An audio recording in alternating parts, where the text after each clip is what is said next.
to boldly go to where no man has gone before, to the new heavens and the new earth, the final frontier, to the new heavens and the new earth, the final frontier. This is Carlos Dávila. Para suscribirte, aquí. Para el website, allá. Un mensaje para hoy. Sobrenatural con Dios, y que él hablaba otro idioma, hablaba lenguas y habla de lenguas angelicales.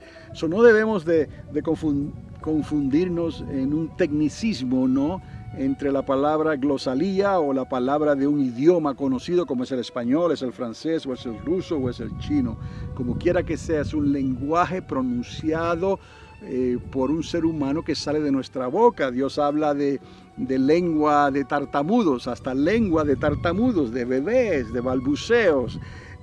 Dice la palabra, el profeta: en lengua de tartamudos le hablaré a mi pueblo, y aún así no quisieron entender. Entonces no caigamos en un tecnicismo, ¿no? Hay un lenguaje espiritual, hay un lenguaje angelical, hay un lenguaje que no entendemos, que nace, brota del Espíritu. So, Dios nos dio un espíritu sobrenatural. De su espíritu Él sopló aliento de vida dentro de nosotros. So, dentro del ser humano hay un espíritu que le pertenece a Dios. So, nuestro espíritu conoce lo que hay dentro de nosotros, de nuestro corazón, como el Espíritu de Dios conoce lo que hay en el corazón de Dios, en Dios, ¿no?, en la mente de Dios. Y nosotros tenemos la mente de Cristo, lo dice la palabra claramente. Por haber recibido la verdad, por haber nacido de nuevo del agua y del Espíritu, tenemos la mente de Cristo. Pero Dios quiso hacer esta señal para el cristianismo, y es lo que se llama entonces el bautismo en fuego. So, no podemos salirnos de lo que estamos hablando, del Sinaí hasta Sión, del Urim y el Tumim, del fuego de Dios, el nombre de Dios, la perfección de Dios, la santidad de Dios, el temor de Dios, lo sobrenatural que es Dios. So, Dios, cuando bautiza al creyente individualmente, no, porque allí en el aposento alto bautiza a todos los que estaban allí presentes, lenguas repartidas, nace la iglesia de Jesucristo, se podría decir, en ese momento. Pero eso no se quedó allí. Esos eventos se repitieron en otras ocasiones, y entonces se entiende por la misma palabra de Dios, ¿no?, que el creyente recibe ese bautismo, esa experiencia personal, única, que es tuya, del creyente que ha nacido de nuevo del agua y del Espíritu. Y hay personas que Dios las bautiza en fuego, por decir así.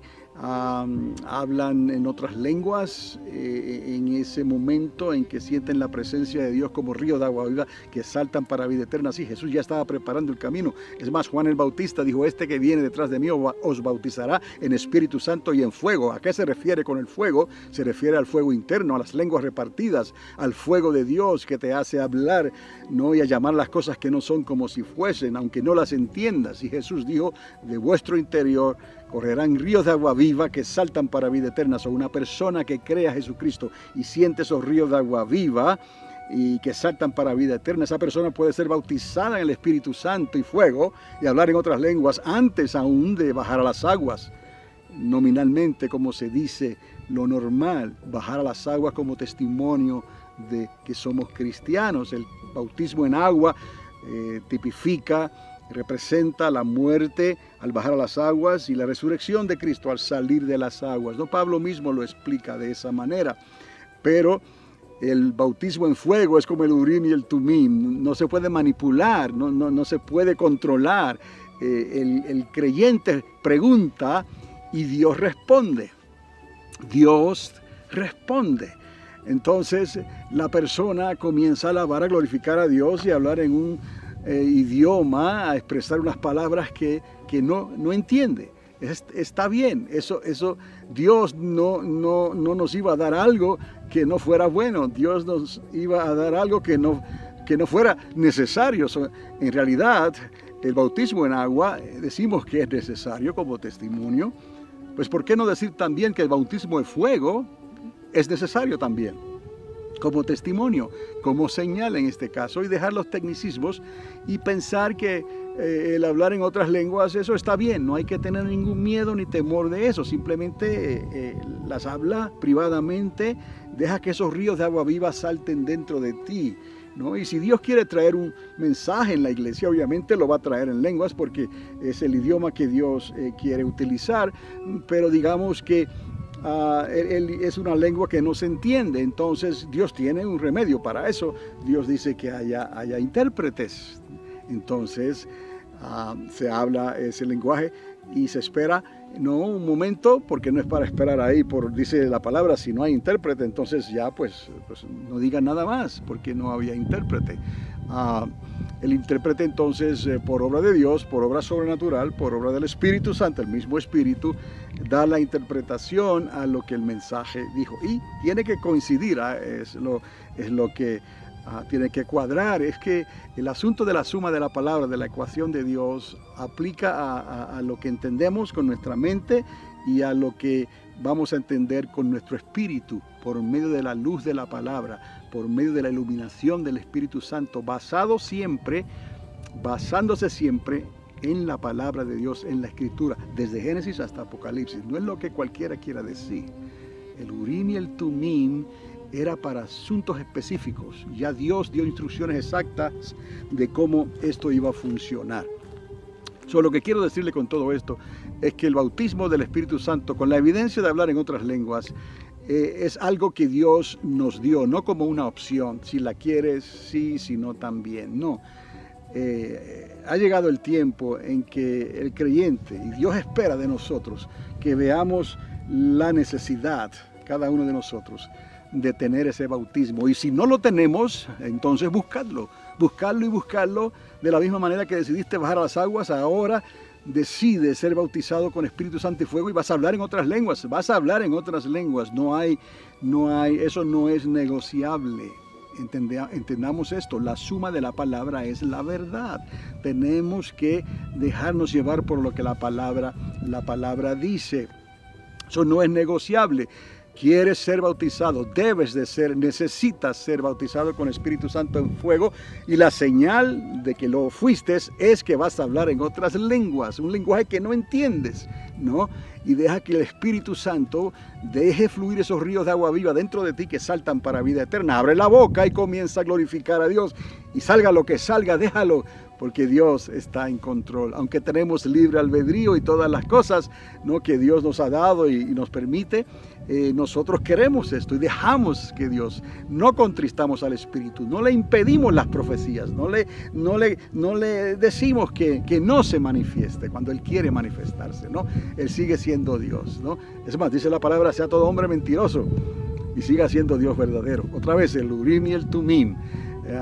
Entonces, no es nada nuevo, amados. Cuando escuchemos ya del Urim y el Tumim, sabemos que eso es para hoy y seguirá en el milenio de Cristo y seguirá en la Nueva Jerusalén en la eternidad con el Padre. Cristo mismo estará sentado en el trono durante su reino.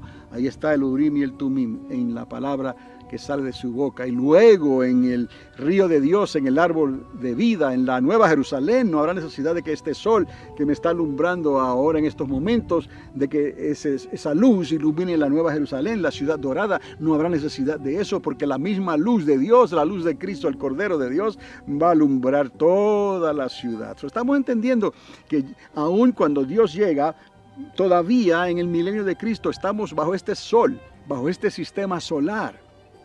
Estamos todavía regidos por las leyes físicas que Dios estableció en este nuestro sistema solar, y se podría decir en el mismo universo. Ahora Dios hace una referencia que dice que Él va a hacer cielos nuevos y tierra nueva. Cuando Él está hablando de cielos nuevos y una tierra nueva, ¿quién quita que Él no esté hablando de una nueva creación completamente, un nuevo universo? Entonces las cosas viejas pasaron y aquí todas son hechas nuevas. Dios puede hacer una nueva creación completamente, y esta estrella que me está alumbrando hoy quizás no sea la misma entonces que esté funcionando en el futuro, en la eternidad con el Padre. No estoy diciendo que no va a haber estrellas ni va a haber universo en la Nueva Jerusalén, no dice eso la palabra, simplemente está diciendo que la Nueva Jerusalén, la ciudad, no tendrá necesidad de que el sol, la estrella, la alumbre, porque la presencia misma de Dios la va a alumbrar. Entonces puede eso suceder dentro del universo de Dios, dentro del sistema solar en que se encuentre la Tierra en ese momento. Hay tantas cosas bonitas, pero hay que estudiarlas así a la luz de la palabra desde Génesis hasta Apocalipsis, utilizando la fórmula, la suma de la palabra es la verdad, toda ella. Y Dios no se equivoca, ni un punto ni una coma se quedará sin cumplirse, todo se cumplirá conforme a sus propósitos. Estamos viviendo en tiempos extraordinarios. Ahora lo que se está esperando ya es que la realización del Estado de Israel comience a tomar forma, ¿no? Y eso le va a decir a la iglesia, ergíos, ¿no? Porque vuestra redención se acerca. Y ya pronto vendrá el Señor otra vez a esta tierra. Créalo usted o no lo crea, Jesús mismo, Jesús de Nazaret, vendrá del cielo y pondrá sus pies sobre el monte de los olivos. Temblará la tierra, dice la palabra. Vacilará como una choza, porque pesa sobre ella el pecado de la humanidad. El monte Olivar, como le llaman algunos, el monte de los olivos, ese insignificante monte tiene sentido para Dios. El lugar de donde se construyó el templo, ese lugar tiene sentido para Dios. Es donde Abraham fue e iba a sacrificar a su hijo Isaac en el monte Moriah, como le dicen. Y ese monte está ahí todavía, no se ha destruido.